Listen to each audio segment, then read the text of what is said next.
நம்முடைய வாழ்க்கையே ஒரு யுத்தம். சொல்லுங்க, யுத்தம். நம்ம யுத்த களத்துல தான் நிக்கிறோம். ஆனா இந்த யுத்த களத்துல நின்னாலும் நாம எப்படி இருக்க கூடாது? கலங்கவே கூடாது, கலங்கவே கூடாது. சரிங்களா? எப்படி நாளைக்கு ஸ்கூல் தொடங்கும் போது, நாளைக்கு திங்கட்கிழமை, ஐயோ ஹோம்வொர்க் செய்யலையே, ஐயோ வாத்தியார் கேட்பாங்களே, டீச்சர் கேட்பாங்களே, ஐயோ பயமா இருக்குது. இப்ப நீங்க பயப்படுறீங்களா? இதெல்லாம் என்னது? ஒரு யுத்தத்துக்கு நிக்கிற மாதிரி ஒரு சவால். முன்னாடி ஒரு சவால் வந்து நிக்குதுல்ல, இதுக்கெல்லாம் நீங்க என்ன பண்ண கூடாது? கவலைப்படவே கூடாது. சொல்லுங்க, இல்லைங்களா? இல்லைங்களா? நானே கவலைப்பட மாட்டேன், கவலைப்படக்கூடாது. Very good. இப்படிப்பட்ட பிரச்சனை இல்லாம ஐயோ நான் ஒழுங்காவே படிக்கவே இல்லை, எனக்கு மண்டியிலே எழ மாட்டேங்குது, இதெல்லாம் என்னது? என்ன சமம்? நமக்கு முன்னாடி சவால் நிக்குது, இதெல்லாம் யுத்தம். இதை எப்படி ஜெயிக்கணுமா? எப்ப பார்த்தாலும் முட்டாளே இருக்கணும், முட்டாளாவே வாழணும் அப்படின்னு நமக்கு ஏதோ தலையிருந்தா? இல்லவே இல்ல. இது ஜெயிக்கிறதுக்கு ஒரு வழி இருக்கு. அதுதான் என்னது? கைகளை உயர்த்தி ஆராதித்தால் பெரும் வெற்றியை தந்திடுவார். அப்போ ஏசப்பாவை நம்ம நம்பி அவரை ஆராதிக்கும் பொழுது, சொல்லுங்க, கைகளை உயர்த்தி சொல்லுங்க, ஏசப்பாவை கைகளை உயர்த்தி நம்ம வர்ஷிப் பண்ணும் பொழுது நமக்கு என்ன கிடைக்குது?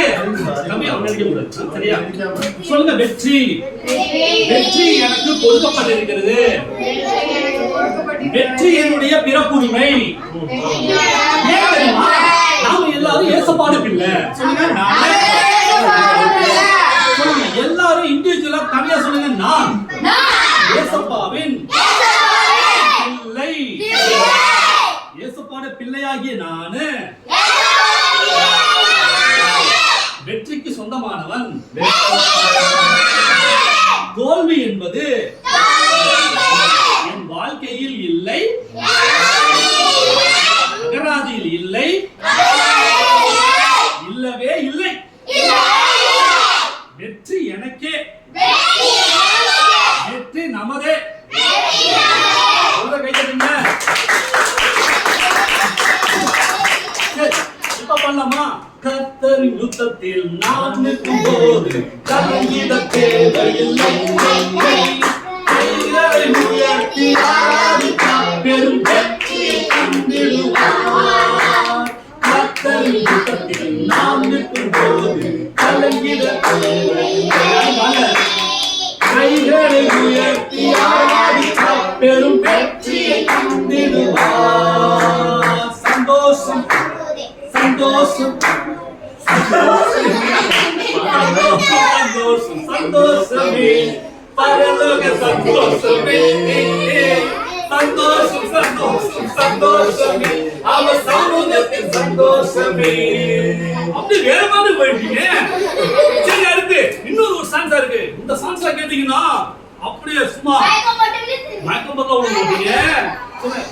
அப்படியே ஒரு பிரமிப்பு. சொல்லுங்க, போராட்டம் தொல்லைகள் என் வாழ்வில் வந்தாலும் சோர்ந்திட தேவையில்லை,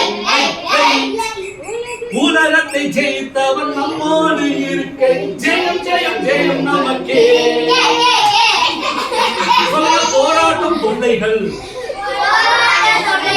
என் வாழ்வில் நம் வாழ்வில் வந்தாலும் சோர்ந்திட தேவையில்லை. போராட்டம்னா வருது, எத்தனை தொல்லை, எப்ப பார்த்தாலும் தொல்லையாவே இருக்கிறான். சொல்லவே தொல்லையா? வாழ்க்கையில ஒரு சோர்வு வரும்பொழுது எப்ப பார்த்தாலும் தொல்லை வந்துகிட்டே இருக்குது, எப்ப பார்த்தாலும் ஒரு இம்சம் வந்துகிட்டே இருக்கிறா, ஒரே சோர்வா இருக்கு, எந்த வேலையும் செய்ய முடியல, எந்த காரியத்தையும் செய்ய முடியல. நம்ம சொல்லுவோமா சொல்ல மாட்டோமா?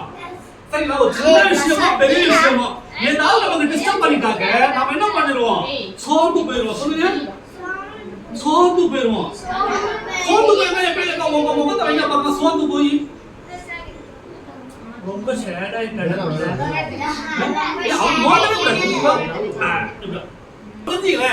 நம்முடைய வாழ்க்கையில போராட்டம் தொல்லைகள், போராட்டம் தொல்லைகள் நம் வாழ்வில் வந்தாலும் சோர்ந்திட தேவையில்லை, மாறாக உலகத்தை ஜெயித்தவன் நம்மோடு இருக்கையில் ஜெயம் ஜெயம் ஜெயம் நமக்கே. உலகத்தை யார் ஜெயிச்சது? உலகத்துல இருக்கிற அவனை, அதாவது உலகத்துல இருக்கிற சாத்தானை ஜெயிச்சது யாரு? ஏசப்பா. சரிங்களா? அப்போ எல்லாவற்றையும் ஜெயித்தவர் யாரோட இருக்கிறாங்க? உலகத்தை ஜெயித்தவர் நம்மோடு